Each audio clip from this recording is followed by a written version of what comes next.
Hello everybody, what is going on? This is Marcus and we are here for the second round of the Stockholm Regional, which I attended this Sunday. Yeah, going into this round I was like, well, okay, like I just beat one of the tougher opponents at this tournament in the UK player, Joe Birch. And so that okay, now I'm up against some local guy. Billa already dropped down to 0-1. So I was like looking forward to seeing what the Swedes were up to. And yeah, going into team preview, you can see my opponent's team all the way up there. I was like, well, okay, he doesn't have any weather, so Groudon will have a field day. He has Leopard, Crobat, and Xerneas, which could potentially be threatening, so I wanted to make sure that I kind of pick against that. But yeah, at the same time, I wanted to make sure that I go with like the most secure stuff, the most basic stuff, so that I don't get caught in positions where like Xerneas could sweep me, for example. So that also meant that I wanted to have Tailwind for this matchup. So I didn't really talk about my team in the first video, so just some like small words about it. It's been featured on like a few different people, with a few different people. Tony used something very similar to this in the Germany versus Japan friendly. Yeah, RN Animate posted like a team on Nugget Bridge on his blog that has 5 out of the 6 I'm using right now. Yeah, like on Showdown there's been people who had success with a team like this, so yeah, this is like nothing new, so I didn't really talk about it. But it has a double mega option in Kangaskhan and Salamence. The 2 restricted mons, Groudon and Xerneas, probably the most powerful duo at this point in the format. And then Smeargle and Talonflame really are just there for support. Smeargle to draw away attention, yeah, Dark Void, you know, always nice. And then Talonflame for Quick Guard and Tailwind support, and to pick up stuff with Brave Bird, for example, against the Mungus in Trick Room, or yeah, like if you want to pick up stuff like Kyogre in Trick Room, but also out of Trick Room, obviously. So I went with Salamence and Talonflame here as my leads. My plan was just to set up Tailwind and then deal as much damage as possible until either Talonflame or Salamence would faint. Then Groudon could freely come in and yeah, just go ahead and throw out some eruptions, since my opponents really lacked an answer to that. At least that's what I felt in Team Brew. So he leads with Mewtwo and Leopard, and Mewtwo's nickname is Cybertron, so I kind of knew that he was probably familiar with the concept of EVs and so on at least, and also about like some stuff, so I don't know, I didn't want to get caught off guard here with like a fake out on the Talonflame and then like potential Ice Beam on the Salamence, since yeah, Mewtwo outspeeds my Salamence and I didn't know what kind of Mewtwo this was. If it was like a physical Mewtwo X, then I was just content with having yeah, like the Intimidate on it, but he actually makes a good play this turn, goes for the fake out and also the Psystrike. So that made me believe that maybe he doesn't have Ice Beam. But yeah, Psystrike does way more damage to Xerneas than Ice Beam would have done, since well, like not way more damage, but it does like a lot of damage. So at this point I was like, huh? Didn't really know what to expect here, so I just went for the Dazzling Gleam and I actually outsped his Mewtwo. So right now I was like completely confused, because, well, like Mewtwo obviously has like such a high speed. But then Dazzling Gleam also didn't do too much damage to this Mewtwo at all. So my choices here to send in were either I could go with my Salamence or I could go with my Groudon after my Talonflame was knocked out by the foul play from the Leopard. And I was thinking like, well, okay, I could just go for Geomancy potentially and just hope that Eruption is able to pick up both the Leopard and the Mewtwo. But yeah, what if Mewtwo lives, and what if he like goes for, I don't know, like a Trick Room even? Like I was like really going crazy right here. So I figured my best play would probably just to be to make sure that I get a KO this turn, and go for the Dazzling Gleam and the Eruption. And as you can see, 2 Dazzling Gleams only did like 50% of health to that Mewtwo, so it was like really bulky. And yeah, unfortunately though, I was able to yeah like take it out with the Eruption, so that was fine.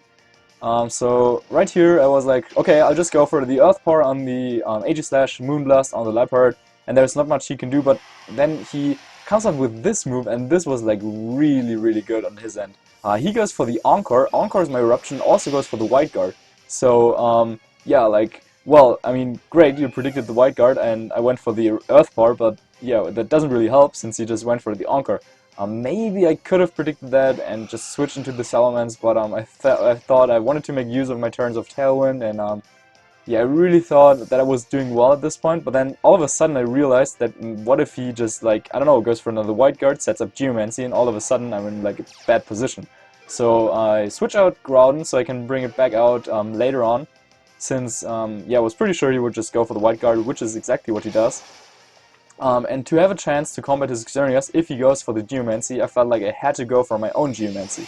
So I'm going for the Geomancy, and I mean, that's still like decent position. I'm up 3-2, but his Aegislash is like really giving me some trouble. Also, I haven't figured out the set at all. Like maybe it's some Focus Sash variant, or maybe it has Gyro Ball. But I was really happy that he didn't go for any attack on the Xerneas, so that he didn't go for like a Moonblast or the Flash Cannon or Gyro Ball, anything, because my Xerneas yeah, was pretty low. So he also goes for the Geomancy, and right now I'm like really like, what can I even do at this point? I mean, my Tailwind peters out now, so Salamence can't really do much, and he can just go for like, I don't know, like just a Dazzling Gleam will probably knock both of my Xerneas and the Salamence out. So I was thinking I had to go for the Protect here with Xerneas. I was thinking maybe this Aegislash goes for an attack here, and this is actually what it does, but it was not the move I was hoping for or anticipating, but Aegislash reveals the Shadow Sneak.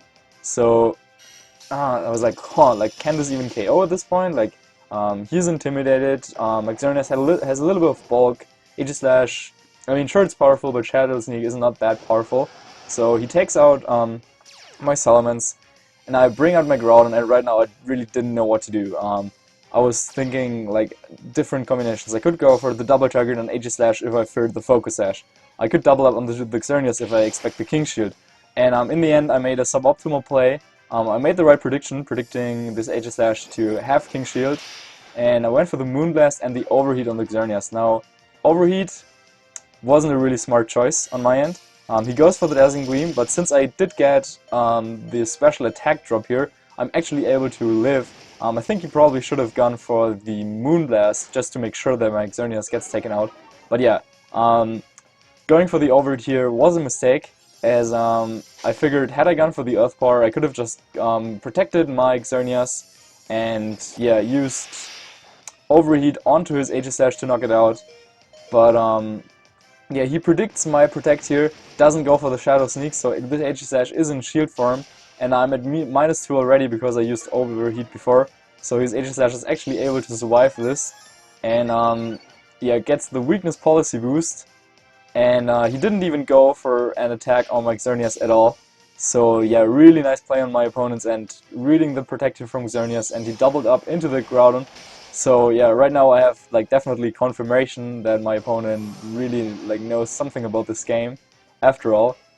Because like, I don't know, like Gyarados is probably like not one of the most common choices in VGC16, but yeah, he goes for the Shadow Sneak, takes out my Xerneas. I was talking to him a little bit after the game, and he said that mainly his strategy is just to rely on surprises to, yeah, like get himself into good positions, and he definitely caught me off guard with that Anchor and White Guard play. Also just the whole Aegislash moveset with Shadow Sneak, White Guard, Flash Cannon, and King Shield is not something I've ever seen before. So yeah, like, credits to my opponent. I was really afraid to go for the Geomancy with my Xerneas early on in the game, and I probably just should have done it, but then again, I'm not sure, I didn't get confirmation whether his Mewtwo had that Trick Room, but I don't know, it would have been like a fun option as well there. So yeah, I actually lose the second round, and I was like really, I don't know, like shocked, like what if I missed the top 8 cut here. I went all the way like to Sweden to participate in the tournament, and then when you're 1-1, it doesn't really feel too great. Billa, I think, had a bye this round, so he was also 1-1, and I was like a little bit scared of facing him because that would mean that we potentially had to knock out each other, and that definitely wouldn't have been nice. So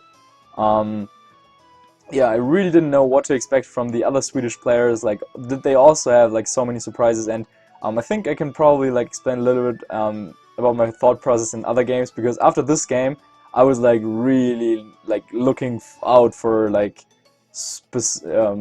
I don't know, strange surprise attacks that could come my way, and yeah, it also made me play a little bit different in the upcoming rounds, but I will explain that once we get to those games. So thanks for watching. Let me know what you thought about my opponent's team. Would you have guessed, like, did you see the Encore and White Guard coming, for example? Maybe you did. I certainly didn't. So yep, that's it, and yeah, see you next time for the third round. And if you like what you saw, make sure to leave a like, a comment, and yep, subscribe, and bye. See you next time.